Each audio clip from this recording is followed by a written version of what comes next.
আসসালামু আলাইকুম, আমি আশরাফ হৃদয়। সোশ্যাল মিডিয়ার কল্যাণে হয়তো আমাকে অনেকেই চিনেন যে আমরা প্রতিনিয়ত সামাজিক কন্টেন্ট বানিয়ে থাকি। তবে আজকে আমি আপনাদের সামনে উপস্থিত হয়েছি একটি ভিন্নধর্মী কাজ নিয়ে। সেটি হচ্ছে আমার পাশে যে ভাইটিকে দেখতেছেন, ও হচ্ছে আমার এক ফ্রেন্ডের ছোট ভাই। আমার ফ্রেন্ডের ছেলে মাত্র 12 মাস বয়স, ও ব্লাড ক্যান্সারে আক্রান্ত। তো এখন বর্তমানে চট্টগ্রামে নিয়ে যাওয়া হচ্ছে, যদিও গত 2-1 দিন আগে ঢাকাতেই ছিল। এখন ভালো চিকিৎসা কিংবা আরেকটু উন্নত চিকিৎসার জন্য ঢাকা থেকে চট্টগ্রামে রেফার করা হচ্ছে। ঢাকার যে চিকিৎসকগণ ছিল ওনারাই বলেছিলেন যে চট্টগ্রামে নিয়ে যাওয়ার জন্য, তো ওনাদের কথার উপরে ভিত্তি করে হচ্ছে আপনার চট্টগ্রাম নিয়ে যাওয়া হচ্ছে। তো এই যে ব্লাড ক্যান্সার এই আক্রান্ত, তো এইটার যে খরচ কিংবা যে চিকিৎসার যে টাকা পয়সার যে বিষয়টা আছে, এটা অনেকটাই হচ্ছে ব্যয়বহুল, যেটা ওদের পক্ষে আসলে বিয়ে করা সম্ভব হচ্ছে না। এদের পক্ষে যতটুকু সম্ভব ছিল ততটুকু ওরা খরচ করে ফেলছে। ফেনী শহর থেকে শুরু করে ঢাকা শহর থেকে শুরু করে যাবতীয় যতগুলো খরচ ছিল, পরীক্ষা নিরীক্ষা কিংবা যাতায়াত ব্যবস্থা হতে শুরু করে যতগুলো খরচ ছিল, ওরা সবগুলো খরচ ওদের ব্যক্তিগত তহবিল থেকে করা হয়েছে। তো এখন আপাতত ওই চিকিৎসাটা করানোর মতো ওদের কাছে ওই অ্যাবিলিটিটা নাই। ওই জন্যই হচ্ছে গিয়ে আপনাদের এই সম্মুখীন হওয়া, আমি কিংবা ওর। তো বিস্তারিত আসলে মামুনের মুখ থেকে বলবে। মামুন, একটু যদি বলতে। ব্যাপার হচ্ছে যে আমার ভাতিজা বয়স হচ্ছে 12 মাস। তো ওর চোখের মধ্যে একটি বিষ পড়া দেখা দেয়, মানে প্রথম দিক থেকে। তো এরপর হচ্ছে যে বিষ পড়া থেকে ও হচ্ছে চোখ টোক মানে একদম ফুলে লাল হয়ে যায়। এরপর ওকে হসপিটালে ভর্তি করা হয়। তো হসপিটালে প্রায় 4-5 দিন ছিল। তো পরে রক্ত পরীক্ষা করছে অনেকগুলো, করার পরে প্রথমে ধারণা করা হয়েছে যে ওর ব্লাড ক্যান্সার এরকম একটা সেল আছে, সম্ভাবনা আছে। তো এরপরে ওখান থেকে আমাদের হচ্ছে চট্টগ্রাম মেডিকেলে রেফার করে। চট্টগ্রাম মেডিকেলে রেফার করার পর হচ্ছে ওইখানে অনেকদিন ট্রিটমেন্ট চলে, চিকিৎসা চলে। ডাক্তার ছিল না আর কি। ডাক্তার পরে আসার পর হচ্ছে যে বিভিন্ন পরীক্ষা নিরীক্ষা করে। সব পরীক্ষার মধ্যে হচ্ছে যে ব্লাড ক্যান্সার আছে এরকম একটা ধারণা। এরপর হচ্ছে যে ওর বোন মেরু টেস্টটা করা হয়। বোন মেরু টেস্ট করার পর হচ্ছে ওর দেখা যায় হচ্ছে যে ব্লাড ক্যান্সার রয়েছে 40% লিউকেমিয়া। তো এরপর হচ্ছে তারা দ্রুত হচ্ছে ঢাকায় রেফার করে। ঢাকায় রেফার করার পর হচ্ছে যে ওইখানে প্রায় অনেক দিন ছিল, কিন্তু আর্থিক অবস্থার কারণে হচ্ছে চিকিৎসাটা বন্ধ ছিল প্রায় 11 দিনের মতো। তো এখন হচ্ছে যে চট্টগ্রামে একটা সিট পাওয়া গেছে।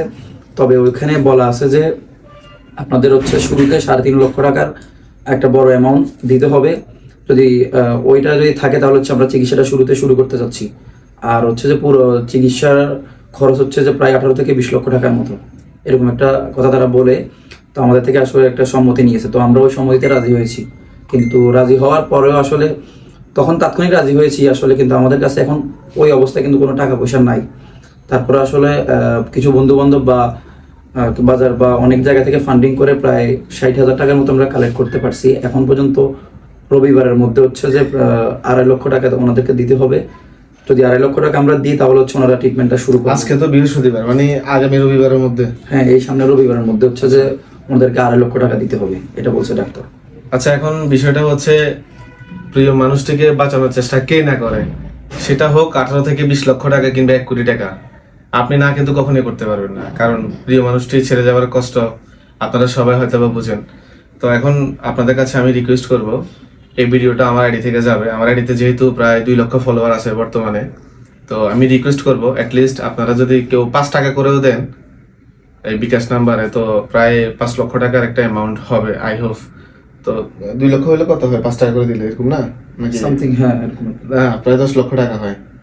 আচ্ছা, যাই হোক, আপনারা আপনাদের সাধ্যমতো যতটুকু সম্ভব অবশ্যই এই বিকাশ কিংবা নগদ যে কোনো মাধ্যমে আপনারা চাইলে টাকা পাঠাতে পারেন। আমি আমার বিকাশ নাম্বারটা এখানে দিব। আমার বিকাশ নাম্বারটা কেন দিব সেটার কারণ হচ্ছে যে আমি স্টেটমেন্ট আবার শো করবো যখন ওর হাতে টাকাগুলো আমি হ্যান্ড ওভার করে দিব।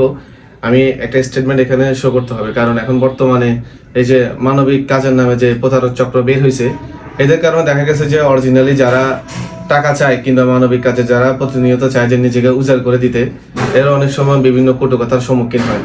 তো আমাদের মেন কাজ কিন্তু এইসব কন্টেন্ট তৈরি করে না। আপনারা যারা আমাকে বিশেষ করে চিনেন তারা হয়তো বা জানেন যে সোশ্যাল মিডিয়ার কল্যাণে আমরা কোন ধরনের কন্টেন্টগুলো মেকিং করে থাকি। সো আমার খুবই মানে নিয়ারেস্ট একজন মানুষের ছেলে অসুস্থ, তো আমি আসলে চাইলেও ওইভাবে মুখ বন্ধ করে থাকতে পারলাম না। আপনাদের নিকট এসে উপস্থিত হলাম যদি কিছু সাহায্য সহযোগিতা আপনাদের মাধ্যমে যদি পাই। তো ইতিমধ্যে আমাদের ফেনী জেলার যে সংবাদ মাধ্যমগুলো আছে, 2-1টি সংবাদ মাধ্যমে এই খবরটি প্রকাশিত হলেও আশানুরূপ ওইভাবে ফলাফল পাওয়া যায়নি, যার জন্য আসলে এই মামুন কিংবা তার বড় ভাই আমাকে বলেছিলেন। তো বিষয়টি আমি যখন তদারকি করি তো দেখলাম যে আসলে না, নিজের জায়গা থেকে যতটুকু সম্ভব আমি তো বাকি আমার পক্ষ থেকে যতটুকু সম্ভব আমি হেল্প করবই, পাশাপাশি যদি আপনাদের মাধ্যমে কিছু টাকা ফান্ডিং করা যায়। তো আসলে আমি এখন যে জায়গাটাতে অবস্থান করতেছি এটা হচ্ছে মামুনদের বাসা।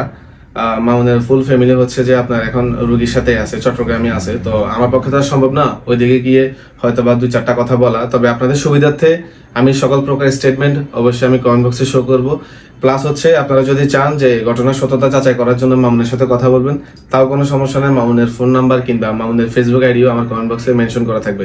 এখন মামুন, আমি চাচ্ছি যে মানে এই যে ভিডিওটা যাচ্ছে সোশ্যাল মিডিয়ায় যে যাবে, ওই ভিডিওটাতে আমার বিকাশ নাম্বারটা শো করার জন্য, আমার নগদ নাম্বারটা শো করার জন্য। কারণ দেখা গেছে যে এগুলো আবার একটা স্টেটমেন্ট আমাকে দিতে হবে। কারণ যারা টাকা পাঠাইছে এরা কিন্তু আমাকে হয়তো বা বিলিভ করে টাকা পাঠাইছে, এরা হয়তো বা আমাদেরকে চিনে ভিডিও দেখে বিদায় মানে আমাকে মানে এরা কেন্দ্র করে টাকাটা পাঠাবে। আমি চাচ্ছি যে ওইরকম একটা প্রপার একটা স্টেটমেন্ট ওনাদের সামনে আবার প্রেজেন্ট করতে। এক্ষেত্রে তোমার কোনো সমস্যা আছে? না না, আমার কোনো সমস্যা নেই। সমস্যা নাই। আর আমি কথা দিচ্ছি যে আমার এই ভিডিওটা থেকে অন্তত অ্যাটলিস্ট যে ডলারটা ইনকাম হবে আমি এই ডলারটা পর্যন্ত ওর হাতে দিয়ে দিব। আর আপনারা যারা টাকা পাঠাতে পারবেন তারা তো পাঠাবেনই, আর যারা টাকা পাঠাতে পারবে না কিংবা সামর্থ্য নাই আমি তাদের কাছে রিকোয়েস্ট করবো অ্যাটলিস্ট ভিডিওটা একটু শেয়ার করে দিবেন। হয়তো বা আপনার শেয়ারের জন্য আরো 2-4 জন মানবিক মানুষ এই ভিডিওটা দেখবে, কিংবা এই ভিডিওটার মাধ্যমে আমরা আরো অল্প কিছু টাকা হলেও ফান্ডিং করতে পারবো। তো সবাই ভালো থাকবেন, সুস্থ থাকবেন, আর আমাদের বাতিজার জন্য দোয়া করবেন। আসসালামু আলাইকুম।